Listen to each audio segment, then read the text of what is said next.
Kalau cyberbullying, saya sebentar ya Kak Gita, saya turut berduka ya.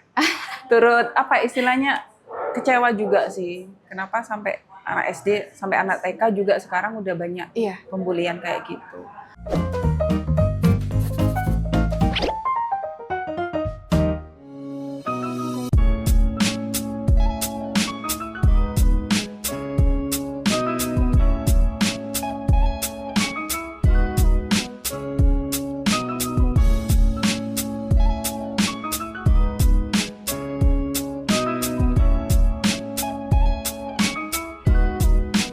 Hai, kembali lagi di Rusti Channel. Kali ini masih bersama narasumber tercinta saya dan kita semua. Kami ada Kak Esa Maria, ahli psikologi. Kak Esa ini punya biro ya? Betul. Nah, boleh dikasih tahu ke teman-teman di mana bironya? Oke, biro saya LP3 SAK. Biasanya kalau dipanggil Saka aja udah cukup karena LP3 itu panjang sekali. Iya, karena belibet ini. Iya betul Kak. Kayak gitu. Standby-nya di Sidoarjo dan ngurusi masalah psikologi dari anak-anak, anak usia dini sampai orang dewasa. Juga terlibat di forensik juga untuk biasanya saya terkenal untuk menceraikan orang karena kasus perceraian sama hak asuh ya. Maaf, saya terkenalnya seperti itu. Kayak gitu. Tapi kan berkesinambungan lah dengan Iya, parents, kayak gitu. KDRT kebanyakan. itu. Sebenarnya ini tidak akan membahas ke arah situ. Oh, jangan panjang nanti Kak Skill, Gita. iya, mungkin next episode ya. Boleh Iya, nggak boleh, sih? Boleh ya? boleh. Ya, Toxic kasih. relationship. Boleh. Mungkin. Ini sangat banyak sekali keresahan-keresahan saya. Oke, kali ini aku mau menanyakan mengenai gini dulu kita bercerita, storytelling dulu. Kalau dulu belum ada teknologi atau mungkin minim sekali teknologi pada zaman aku khususnya gitu kan, perundungan atau bullying biasanya kan kita perundungan nggak mengenal usia. Betul. Dari aku SD, jadi kan ini aku boleh cerita spill sedikit aja dari Spill masa lalu detil aku lah, ya. yang masih sangat aku ingat gitu. Aku SD itu pindah dari kelas 4 ke kelas 5. Pindah, biasalah kalau anak baru itu kan pasti ada yang nggak suka, ada yang Di ospek ya kalau bahasa kita ya. di aspek itu SD tapi Kak, itu SD, sumpah aku ingat banget. SD tiba-tiba tuh aku duduknya sebangku sama anak yang selalu ranking 1, perempuan. Terus dia ngerasa pusat perhatiannya bukan di dia lagi nih. Karena kehadiranku di situ. Jadi semua teman kelas itu kayak di brainwash gitulah, kayak ini anak itu sebenarnya nggak bisa gini. Tapi emang iya, aku kayak apa yang kamu irikan dari aku? Aku nggak sepintar kamu gitu loh. Aku sadar itu. Cuman aku nggak tahu ya, namanya juga anak sekolah ya kan, jealousnya, cemburunya gitu. Nah, kalau dari kasusku yang dulu sama sekarang, lebih gampang banget orang-orang melakukan istilahnya cyberbullying. Yang aku tangkap itu kayak, misal aku bikin konten, yang dimana ada yang hujat, teknikmu salah kan, aku backgroundnya dari bar gitu ya, barista. Tiba-tiba yang senior-senior udah kayak, sok tahu ini, itu kan mengganggu mental aku, kayak ternyata salah ya, ternyata harusnya aku nggak ngepost kayak gini ya. Itu termasuk cyberbullying ya. Oke, kita dari penganalisan soal perundungan kan ini banyak banget. Mungkin dulu aku kan mengikuti berita-berita di Korea yang sampai bunuh diri karena dibully gitu kan. Dan terlebih cyberbullying itu meskipun kita nggak tahu orangnya siapa, tapi dampaknya kena banget gitu loh. Banget Kak Gita. Cyberbullying. Nah, menurut Kak Esa sebagai ahli psikolog ini, di sini kita mendatangkan narasumber yang nggak akan ngalor ngidul nih guys, tanyanya sesuai dengan ahlinya. Cyberbullying itu termasuk apa aja sih? Ada beberapa tingkatan atau macam-macamnya apa aja? Kalau cyberbullying, saya sebentar ya Kak Gita, saya turut berduka ya. Turut apa istilahnya kecewa juga sih. Kenapa sampai anak SD sampai anak TK juga sekarang udah banyak pembulian kayak gitu. Cuma gara-gara tidak jadi pusat perhatian lagi. Ya, mungkin itu luka Kak Gita yang tidak akan bisa sembuh. Meskipun orang itu minta maaf, ada yang seperti itu. Tapi buat saya, terima kasih untuk tetap hidup sampai sekarang dan tetap berkarya. Sama-sama, aduh, Aduh. kayak lega gitu. Kayak emang kasih. bener sih, harus ke ahli ya kalau kita mau menyembuhkan masa lalu. Gitu. Oke, Kak Gita. Mungkin saya menjelaskan dulu, cyberbullying adalah bentuk menyakiti orang lain tanpa menyentuh, membunuh tanpa menyentuh nih kalau orang Jawa. Tapi bukan santet ya, maaf ya, bukan itu. Nah, membunuh seseorang tanpa menyentuh. Kenapa saya bilang membunuh? Karena dampak cyberbullying ini itu sampai ke kematian. Nah, cyberbullying sendiri pengertiannya adalah menyakiti orang tanpa menyentuh dia. Misalkan mengintimidasi, mengancam, mengejek, pencurian data, kayak gitu. Misalkan ada yang kemarin kalau artis Korea yang saya ingat itu Suli, Oh ya. ya Suli apalah dari itu FX atau apa. Nah dia kan kena cyberbullying parah sampai bentuk fisiknya istilahnya dikomentari seperti itu. Nah dia tidak kuat, akhirnya maaf suicide itu atau bunuh diri. Memang kalau orang bilang, toh nggak dipukul, nggak ditusuk juga, tapi kata-kata itu lebih tajam daripada pisau, Kak Gita. Kan Kak Gita juga, maaf dulu kan juga korban. Gimana? Karena di situ juga ada cyberbullying yang istilahnya mengefek ke relasional. Jadi misalkan Kak Gita, mempengaruhi teman-teman yang lain. Akhirnya Kak Gita sendirian. Kayak gitu. Dampaknya bisa sampai ke kematian gitu. Kalau untuk step-stepnya atau itunya tahapannya itu saya baca dulu ya. Bentuk cyberbullying yang pertama adalah mungkin berpura-pura jadi orang lain. Buat fake account. Ya. Untuk dapat informasi. Kayak gitu. Banyak kan orang-orang yang komentar di sosial media itu pakai fake account. Tuh. Yang kedua adalah menyebarkan rahasia orang lain. Padahal kalau buat saya sendiri, misalkan ya Kak Gita, alamat, tempat kerja, gaji, terus pacaran atau menikah dengan siapa, anaknya siapa namanya, itu suatu privasi. Makanya ketika saya ditanya, suamimu siapa? Saya keep. Tapi saya ajak, misalnya ke rooster, kapan hari saya ajak, kayak gitu. Terus anakmu di mana, sekolah di mana? Anak saya sendiri ketika saya upload wajahnya saya tutupi Kak Gita. Karena apa? Karena anak saya takutnya, ini anaknya Bu Esa nih. Sekolahnya di sini nih. Itu nanti bisa dicuri datanya, dicari, diculik. Ada yang seperti itu. Kayak itu. Yang terakhir adalah menggunakan data orang itu untuk dipakai, untuk pinjol. Gitu. Mungkin yang untuk tambahannya Kak Gita, cyberbullying yang paling sering saya dapatkan adalah berpura-pura jadi orang lain. Fake account itu untuk menghantui, untuk mengintimidasi seseorang. Aku tahu loh di sini, aku tahu apa istilahnya burukmu seperti apa. Uploadlah mengenai keburukan saya misalkan, tapi dengan akun orang lain. Itu. Ada yang sampai cyber stalking. Itu kemarin saya dapatkan ya, Rusti. Gitu. Cyber stalking itu ada istilahnya om-om sampai mencari tahu alamat saya di mana, saya kerja di mana, sampai hari itu saya kerja dengan siapa. Itu benar-benar gila. Dengan modus apa? Kenapa? Karena dia terobsesi. Gitu.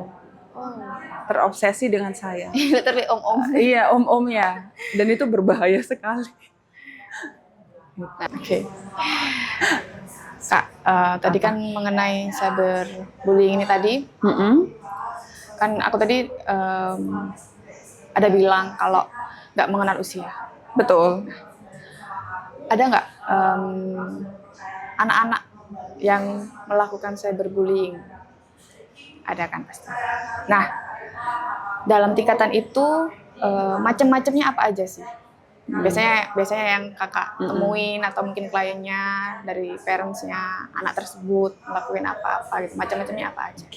Kalau cyberbullying untuk anak-anak biasanya anak sekarang itu dikasih handphone ya atau gawe sama orang tuanya. Kecil-kecil udah main FF. Saya aja dulu, apa sih FF itu? Free Fire. Ya. Terus ternyata mereka juga main game Mobile Legends atau Roblox.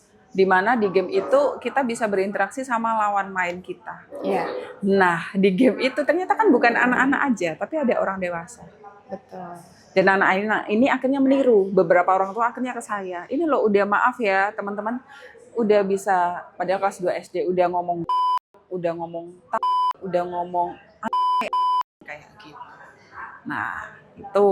Dan itu akhirnya dia main sama temen sesirkelnya juga game atau misalkan komen di WA atau apa.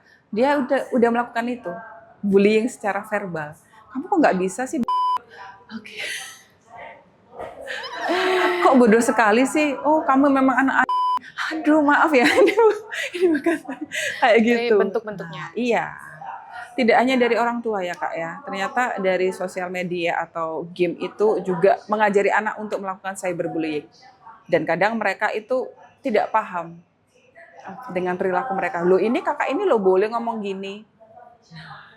Tuh. Selain dari game. Selain dari game. Kalau TikTok biasanya anak-anak Oh. ya video short TikTok itu kan ada beberapa konten kreator yang membiasakan untuk berkata kotor. Nah, mereka meniru di situ.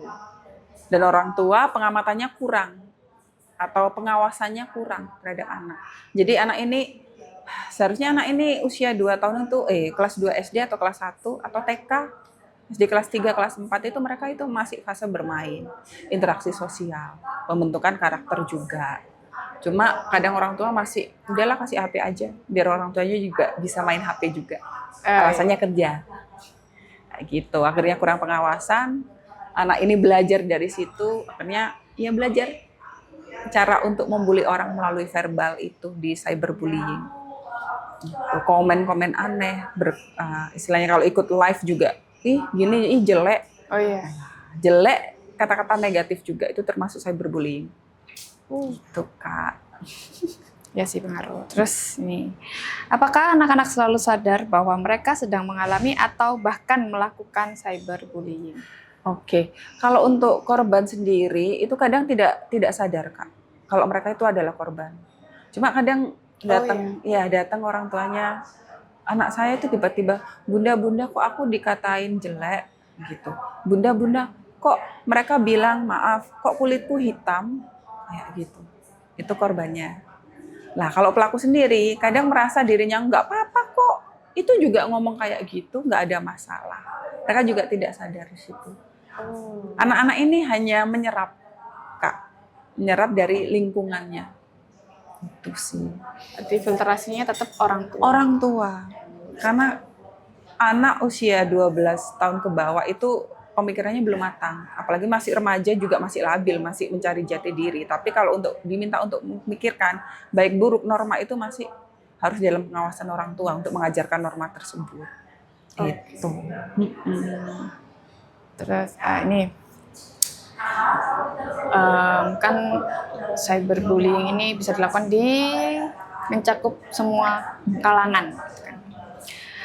Usia berapa biasanya anak mulai rentan terpapar cyberbullying? Oke, kalau rentan itu sejak dia dipegangi handphone atau gawe Kak. Gitu. Jadi saya tidak bisa mematok karena kan orang tua di Indo ya itu ada yang sadar kalau gawe itu ada efek bagus, ada efek jelek. Nah, kalau yang sadar ini pasti setahu saya kelas 4, kelas 5 SD mereka dipegangi HP tapi untuk chat, grup atau pembagian tugas. Tapi ada orang tua maaf yang kurang memahami fungsi handphone ini. TK atau SD kelas 1 udah dikasih tapi tanpa pengawasan. Nah itu, kalau standarnya sendiri saya tidak berani menstandar karena orang tua berbeda-beda. Itu. Kalau pelakunya usia berapa sih? Kelas 2, kelas 3 SD itu mereka sudah bisa untuk berkata kotor seperti itu. Tapi kalau untuk bullying secara langsung gitu kan Secara dari langsung. TK kadang ya kayak gitu, ada tiba-tiba, TK ada. kamu kok kulitnya hitam? Ya, sorry itu kayak kok ini gampang gitu. Nah, Dari TK juga ada Kak. Ternyata maaf ya bunda-bunda ayah, ternyata apa yang kita katakan terhadap anak, apa yang istilahnya kita kondisikan anak dengan kondisi seperti itu, kita sering mengatai anak jelek, kurang bagus, itu kok anu sih kok hitam. Lah, anak ini kan tipenya menyerap. Mereka itu tidak pintar belajar, tapi pintar meniru. Makanya ada statement, anak adalah cerminan dari orang tua. Itu berarti di usia berapa? Yang akhirnya Usia nanti apa? dia bisa nggak menyerap aja nih, kita bisa, si anak ini nanti bisa memilah. Itu prosesnya Usia remaja mungkin usia 11 sampai 12 tahun. Itu dia sudah bisa agak berpikir matang, tapi agak ya. Kalau sudah bisa berpikir matang ya usia 17 18. Gitu. Oke. Itu sih, Kak. Nah, kan dari anak-anak. Bahkan kan kalau misalnya kita dewasa pun Kadang belum bisa kadang- memilah. iya. Maksudnya kayak ya mungkin nggak tahu ya secara sadar atau nggak sadarnya, di mana orang-orang yang dewasa-dewasa ini juga melakukan cyberbullying. Tadi kayak contoh cyber stalking. Itu kan nggak mungkin anak-anak gitu kan. Oh, Pasti tidak, kan tidak.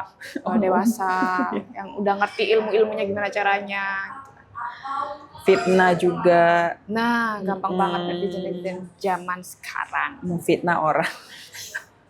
Jahat banget kayak kadang emang bener sih apa tadi Kak Esa bilang kata-kata itu lebih tajam daripada pisau. Betul. Itu senjata paling ampuh karena kadang kalau misalnya head comment yang kita baca di komentar, kolom komentar gitu kan, kita nggak tahu nada bicaranya mereka seperti apa Betul. dengan apa yang kita baca. Itu kan termasuk menyakiti korban. Dan ini juga sih kayak apakah korban ini bisa juga melakukan bullying terhadap korban lainnya? Bisa, Kak.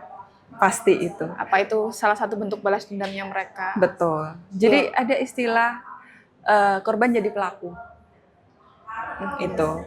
Kenapa sih korban jadi pelaku? Karena pada waktu dia jadi korban, dia tidak mendapatkan pertolongan. Tidak mendapatkan support, entah secara psikologis atau kehadiran dan lain-lain. Dan akhirnya dia bergolak dengan dirinya sendiri, Kak Gita.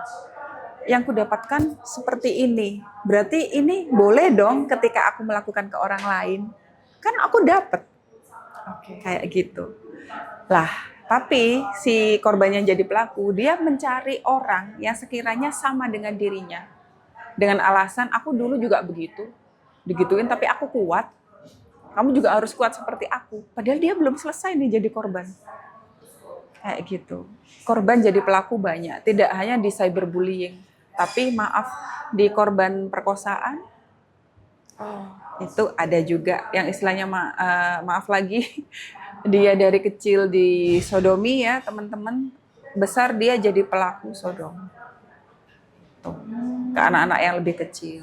Iya, aku pernah dengar juga sih. Itu korban jadi pelaku. Jadi dia belum selesai nih, belum diluruskan, belum ditolong juga secara psikologis. Akhirnya dia menggeneralisasikan kalau aku dulu seperti ini, berarti ini benar dong. Perilaku yang aku dapatkan, perilaku buruk ini yang aku dapatkan ini benar dong. Dan boleh dong aku generalisasi ke orang lain, kayak gitu. Pelaku jadi korban banyak. Balas dendam. Iya. Kalau kan dia tahu ya rasanya Sakit seperti apa. ya.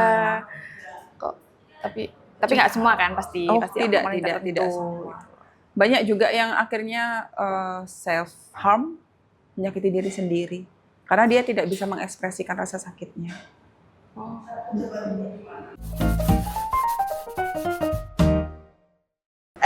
Haus nggak Kak? Haus banget Kak Gita. Berapa jam kita podcast? Baru juga 5 menit guys ya. Udah protes udah berapa jam gitu. Berapa ratus berarti Kak? Oh, nanti lah kita cincai lah. Silakan kita udah dapat kafein dari Rooster Coffee. Biar makin semangat ya pagi-pagi minum kopi.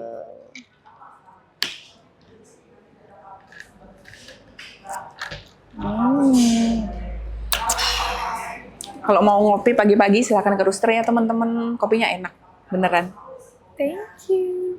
No peres guys, ini sering kesini soalnya. Iya, seminggu minimal 2 kali lah saya kesini. Minimal. Sama candu sekali.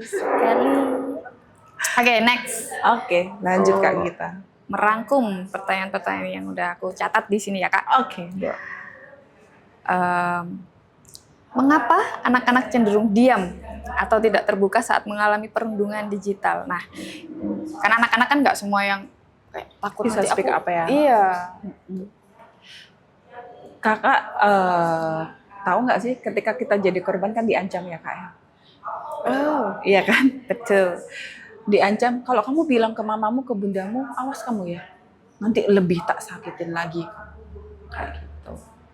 karena ada ancaman tersebut. Iya. Ya. Terus yang kedua, mereka itu juga tidak tahu apa yang mereka dapatkan. Itu. Ini termasuk apa sih? Kayak gitu. Itu sih Kak kita. Terus juga orang tua tidak mengajarkan kalau ketika kamu dikatain jelek atau kamu diancam-ancam seperti itu, bilang mama atau papa ya. Lah mereka tidak diajarkan di situ. Oke. Nggak ada pola asuh demokratis tadi. Iya. Harusnya orang tua itu terbuka sama anak, dek, kak. Kalau misalkan ada yang ngatain kakak atau misalkan, ayo kamu tak cubit lah, kamu pukul loh, nanti tak datengin ke sekolahmu loh. Atau kamu dikatain, oh jelek, oh hitam, oh begini, oh gendut, oh apa. Kayak gitu bilang ke mama ya, gitu. Siapa aja, nggak apa-apa kok kita cerita. Kalau misalkan dia bilang, aku akan mukul kamu atau aku akan mukul papamu, nanti kamu begini-begini, nggak apa-apa cerita aja ke mama sama papa. Itu akhirnya kalau bahasa kami secara psikologi adalah komunikasi dua arah dengan anak. Gitu Kak Gita. Tapi kan kadang ada orang tua yang dimana ini masih dalam pengalamanku juga sih kan, melihat ada anak orang tetangga, terus lagi ribut sama adikku gitu kan. Adikku ngadu kayak nangis ini aku rebutan mainan, itu mainan aku kayak gitu. Giliran atau nggak gitu adikku disakitin gitu. Contoh ini dari contoh disakitin. Terus dia cerita nih ke orang tuanya. Habis itu orang tuanya negur ke orang tua pelakunya. Oke. Kadang kan akhirnya yang cekcok orang tuanya. Nah, ada nggak cara penanganan kalau misalnya kita, maksudnya berhak nggak kita sebagai orang tua untuk negur anak orang ini gitu? Atau kita ngasih tahu anak kita, yaudah deh nanti kita atau negosiasi sendiri gitu sama anaknya, atau kadang kan orang tua kayak nggak terima ya Kak, kalau misalnya ya aku sendiri kalau punya adik disakitin kayak nggak terima, siapa yang mau nyakitin kamu gitu kan? Iya, seorang kakak ya seperti itu ya. ya. Iya kan. Nah kalau dalam segi psikolog itu baiknya gimana sih cara menanggapi itu? Karena itu kan masalah anak dengan anak. Jadi kita ngajarkan anak kita untuk bisa mengatasi masalahnya sendiri. Oke. Kayak gitu. Misalkan anak saya sedang mainannya diambil nih sama itu. Pasti akan saya tanyakan seperti ini. Kak, kamu gimana tadi kok bisa diambil? Iya bunda tadi diambil seperti ini, aku udah minta. Kakak udah minta? Udah. Terus nggak dibalikin? Iya malah mainanku dijatuhin. Oke, kakak mau tetap bermain sama dia atau tidak? Kita tawarkan gitu. Nah itu aku mau main bunda gitu. Nah tapi kalau misalkan main tidak bawa mainan ini ya, kita main seperti biasa aja, tidak tanpa mainan kayak gitu. Karena si anak ini ada kasus anak saya mainan ini, anak saya tidak boleh main mainannya anak saya sendiri. Oh iya, kayak gitu. Jadi si anak tetangga ini ngambil. Ketika anak saya minta balik, nggak dibalikin, tapi dirusak, langsung dilempar gitu. Itu apa? Kalau mungkin kayak jealous mereka karena nggak punya, atau ya karena nggak seneng aja dia mainin itu juga gitu loh. Karena ingin memiliki dan menguasai kalau saya bilang. Gitu. Oh itu emang fase anak-anak itu tersendiri ya? Nah kayak gitu Kak. Akhirnya saya tanya, kamu mau main sama dia? Kalau masih mau main, oke. Tapi nanti nggak usah bawa mainan banyak-banyak ya. Dan kakak tahu ketika meminta mainan ke dia, maksudnya mainan kakak sendiri, itu ada konsekuensi akan rusak lagi tuh mainannya Kak. Gimana? Gitu. Itu saya tawarkan ke anak. Kalau misalkan ya udah nggak mau main lagi sama dia, oke, boleh. Kita tidak langsung menegur ke orang tua. Ajarin anakmu dong. Anakmu ngerebut mainanku. Itu masalah anak-anak Kak. Kita ngajari anak kita sendiri untuk mencari solusi atas konflik yang dia dapatkan. Jadi nggak semua kita. Oh iya. Itu. Ada komunikasi, kamu mau main apa enggak? konsekuensinya seperti ini kalau kamu mau main. Langsung dikasih contoh tadi ya. Iya, Jadi pengalaman kayak gitu. Oh, I see. Sebel juga sih Kak kalau seperti itu kondisinya. Ya, karena masih banyak kok orang tua yang nggak terima anaknya digituin kan. Akhirnya orang tuanya yang nge-backup nih anak. Iya. Masalah anak-anak akhirnya jadi masalah orang dewasa. Iya. Sebenarnya kalau kita sadar dengan kondisi anak, perkembangan anak, kita bisa ngajari anak ini.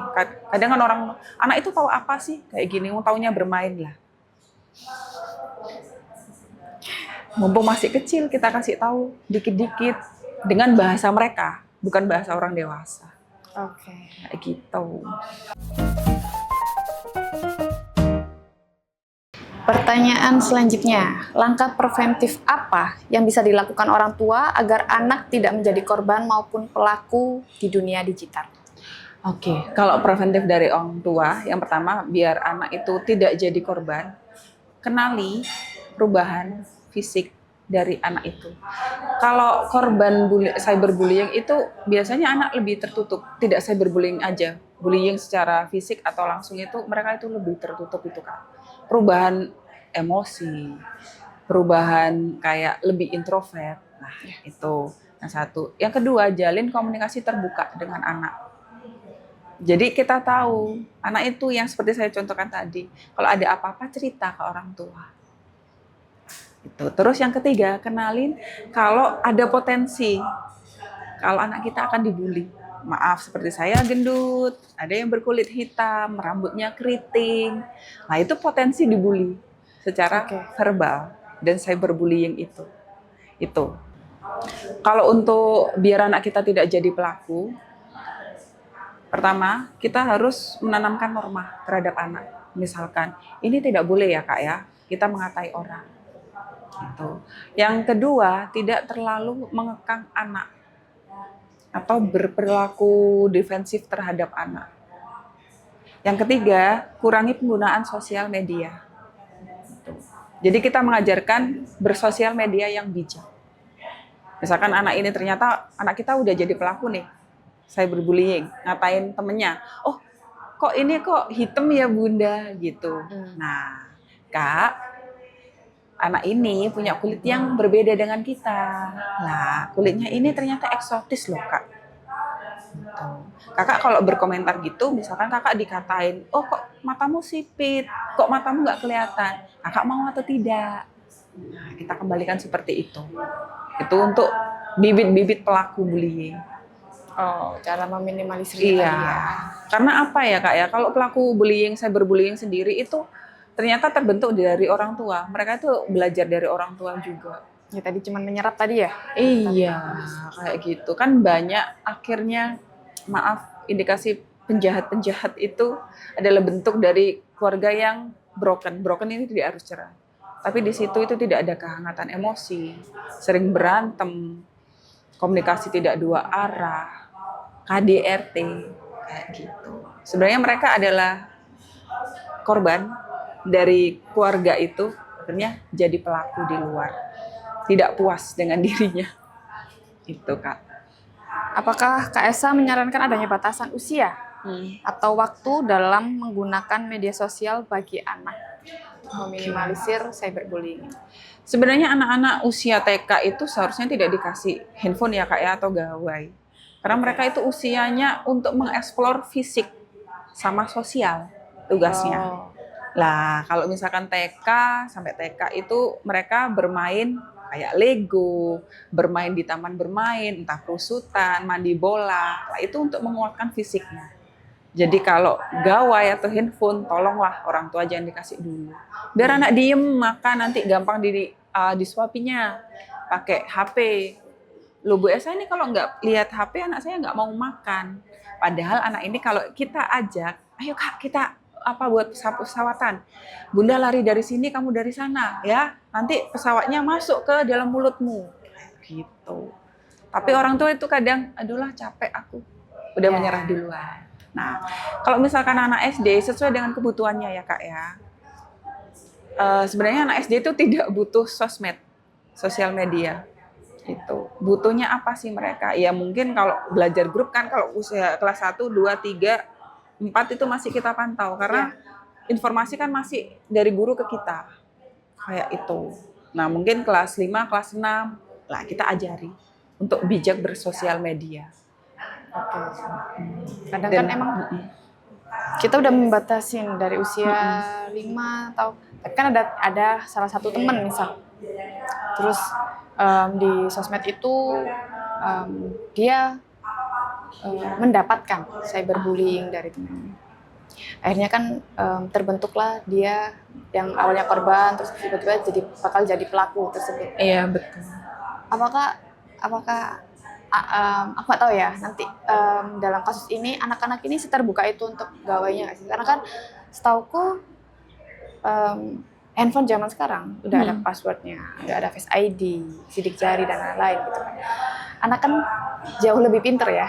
Kadang jujur sih Kak, emang kalau anak-anak usia sekarang itu mungkin dia masih menangkap, maksudnya otaknya masih banyak yang bisa mencakup apa yang dia dapatkan gitu kan. Cara menangani biar gak ngumpet-ngumpet nih anak tiba-tiba bikin konten yang atau nonton konten yang gak sesuai dengan usianya, yang nantinya di mana dia merasakan aku bisa nih, apalagi anak zaman sekarang tuh kayak aku ngelihatnya ya, ini dalam sudut pandangku sih kayak dandanannya udah beda, nggak kayak anak zaman dulu udah tahu cara bermake up gitu kan, biar kayak ini. Nah, di situ kan juga banyak kolom komentar yang teman-temannya belum tentu semuanya yang setuju dengan isi kontennya dia. Terlebih orang yang udah dewasa, kan juga zaman sekarang ya udah beda gitu-gitu loh. Nanti grooming itu nanti endingnya. Oh, grooming itu akhirnya ada kasus ya Kak ya. Anak SMP, kebetulan anak ini adalah keterbelakang mental. Jadi intelijensinya sama usianya tidak sesuai dengan usianya. Harusnya dia ya normal kan 90, minimal 90. Terus dia usia 14 tahun, harusnya dia juga usia mentalnya 14 tahun. Tapi ternyata saya tes usia mentalnya masih 7 tahun. Itu. Usia mental beda dengan usia kita asli. Yang asli. Iya. Mental age sama chronological age itu beda. Jadi akhirnya dia mendapatkan, karena ibu bapaknya bercerai, dia mendapatkan perhatian. Itu termasuk cyberbullying, namanya grooming, perhatian dari orang dewasa yang usianya 25 tahun, ada dia 14 tahun, dikasih perhatian, ditransfer, dikasih rasa aman, nyaman, kayak gitu. Akhirnya pada suatu hari si anak ini diminta untuk buka baju. Lihat dong, kamu udah itu enggak? Kamu udah mandi belum? Gitu. Oh ya, aku mandi nih Kak, gitu. Lihat dong, aku lihat pundakmu.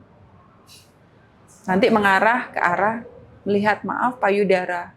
Sampai dia kemarin itu untung aja diajak VCS, video call seks, itu dia tidak mau dan ketahuan ibunya. Kayak gitu. Nah, mungkin kalau buat saya, kalau memang tidak butuh sekali, meskipun anak SMP, kita juga harus paham ya, kalau SD ke bawah itu jangan dikasih handphone. Kalaupun dia mau bermain YouTube, bermain apa, itu dari HP orang tuanya. Jadi kita masih bisa mengawasi historinya seperti apa. Nah, kalau misalkan SMP kan tidak mungkin kita tidak memberi. Iya. Ya, cuma itu kita ngajari ke anak, kamu boleh punya IG, punya TikTok, tapi fungsinya apa Kak? Kamu searching apa?